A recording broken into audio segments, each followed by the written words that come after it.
6% of the Turkish general staff.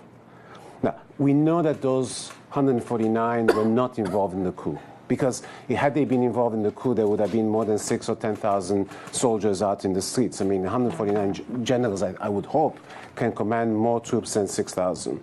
So this was and it happened essentially very quickly, which means that this was a pre-planned purge of the military, and maybe it also explains why there was an attempted coup by some elements. But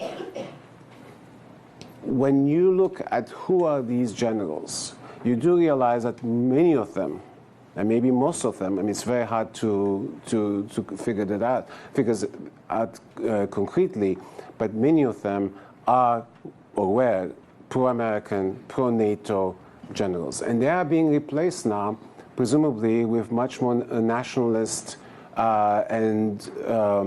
generals. So the consequences of that in terms of the long term are actually quite serious, because now you have a new set of very senior officers who do not share the, shall we say, the history of the alliance, the sympathy to the alliance.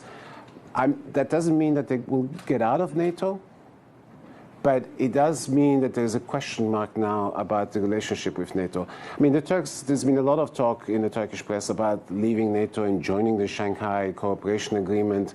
I don't take these things seriously, but I do believe that the relationship with NATO is going to become much more difficult, precisely because of this new cadre of generals who are, and let's face it, I mean, Erdogan is going to win the referendum. He's going to be president for a long time to come, and